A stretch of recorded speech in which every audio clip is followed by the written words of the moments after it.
Top five, top five, top five. So then I'll go back with another video I'm sure you're enjoying. He's Nate. Today we're doing top 5 Stanley Kubrick movies. If you don't know how we do our top fives, one of us will do 5 and 4. The other will do 5 and 4, 3, 2, 3, 2. And we'll trade off number ones. We also have something called the Zemeckis rule, which is... You look so surprised this time. Robert Zemeckis, Back to the Future. One of us has a movie on their list, but has it 2 spots or higher than someone else. Then that person will call Zemeckis, and we'll just talk about it when we get to it on their list, because obviously they care about the film a little bit more. All right, so my number 5 is going to be 2001: A Space Odyssey. It's my number 5. Nice. This film is arguably the greatest science fiction film of all time. I would agree. Emphasis on arguably.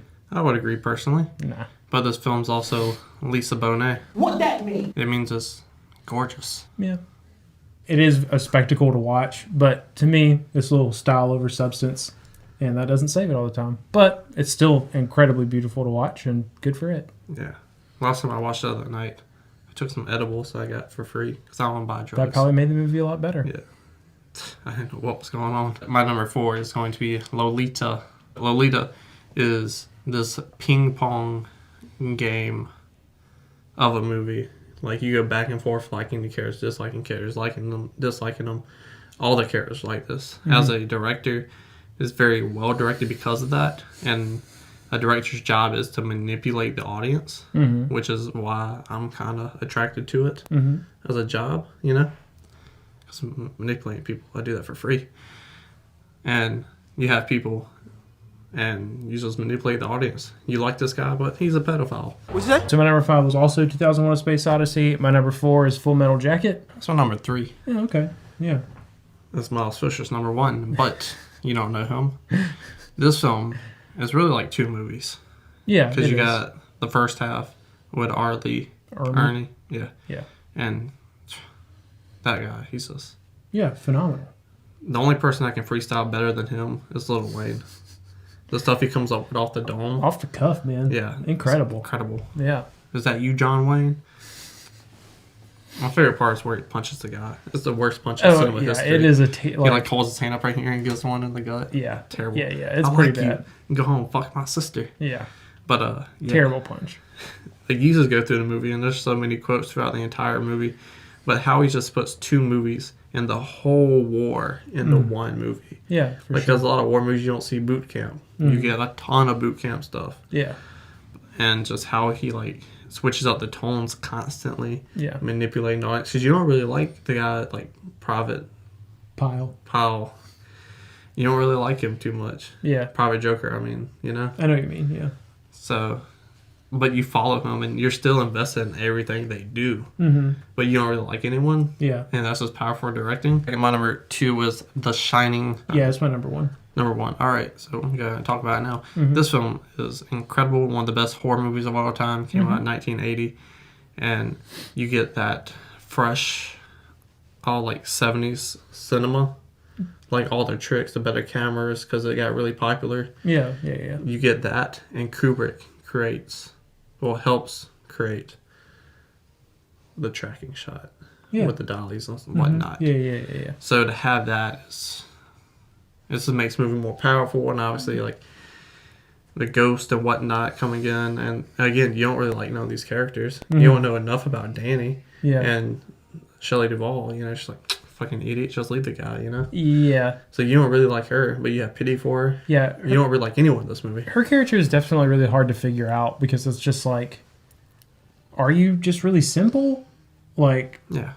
Why? I mean, you know, maybe it's just tough to compare to like our times, because we obviously live in a time where like women either get more respect or are more adamant about receiving respect. So like maybe back then that was just like a product of the time. But I don't know. I have some of those same questions when it comes to her. I don't know what the heck she was thinking. Maybe she was just thinking of Danny the whole time, and you know, this is going to help support our son, so let's do it. But we could have had a whole conversation about that. Yeah. We haven't even talked about the horror movie aspect of it. Right. And that's why this movie's so good. You get a real life family. I don't know what you're thinking, but like they teach this kid about the Holocaust. Yeah. The cannibal Holocaust. Mm-hmm. And like you don't go around teaching kids that, but real families, that happens all the time. Kids have questions. Yeah. But then you get to the horror stuff and all that, and it's just immaculate. Like, obviously, here's Johnny seems incredible. Mm-hmm. Shouts out Scatman Crothers. Yeah. Yeah. Your boy's Hong Kong Phooey. I'm aware. Also, one of the best rooms in cinema history. Facts! Well, Kubrick's set designs debatable. in all of his films, yeah.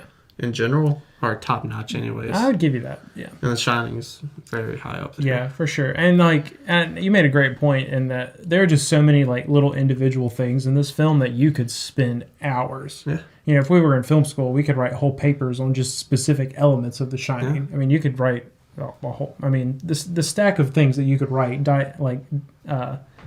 dissecting and analyzing this film is incredible. I mean, we didn't even mention the blood coming out of the elevator shot. You mentioned the tracking shot with Danny on his tricycle, Or the dog giving the man head.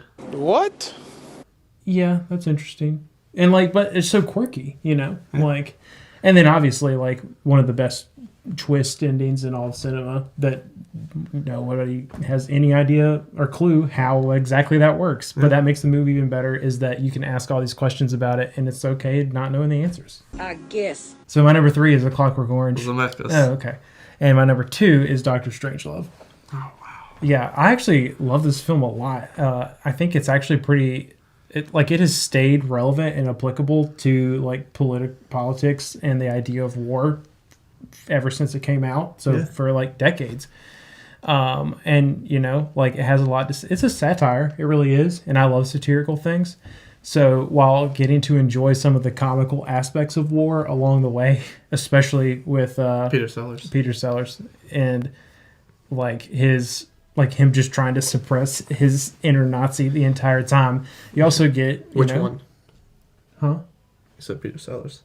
Which Peter Sellers? Yeah, the one who's trying to suppress his inner Nazi the whole time, Dr. Strangelove. So, but obviously, I mean, you get a dude riding a bomb like a fucking cowboy in this movie. Yeah. That's incredible.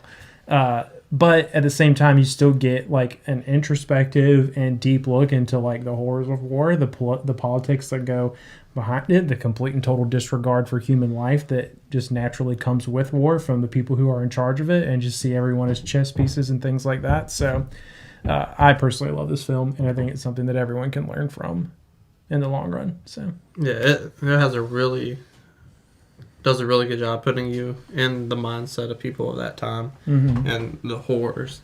I actually went back and watched it for the second time when all that World War III memes were coming out and stuff. Mm-hmm.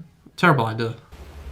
No shit. My number 1, Clockwork Orange. Top 10 favorite movies of all time. The message in here: don't let the government change who you are, society change who you are. Be yourself, about freedom.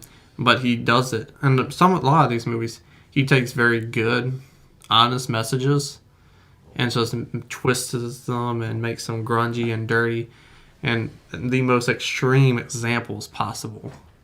And this is the best example of that, I'll say. Obviously, Full Metal Jacket does it very well too. Right. But you really should not or have any sympathy for Alex DeLarge. Well, I don't. Well, most people. Probably not most people. Yeah. It's debatable. This might be my favorite room in all of cinema. Alex DeLarge's room. You got the Beethoven poster. Well, he does have the a really bed good room. and everything. It's immaculate, incredible. It's unrivaled to any other room in cinema to me. Yeah. But again, the message, that's what it comes down to. And he does it in such a twisted way that I can still have some sympathy for him later on. That it makes a huge impact on me. Because in the back of my mind, I'm like, I shouldn't like this guy. I shouldn't feel bad for him. They're trying to drown him. Good for them, But the homeless people beat him up. I do fuck with the homeless people. They're like, oh, man, fuck this guy. And most of them ain't got no teeth. Yeah. Ralph's over there kicking him in the hip and whatnot. But that's our top 5 favorite Stanley Kubrick movies. Tell us what you think down in the comment section down below about our list. Like, share, and subscribe.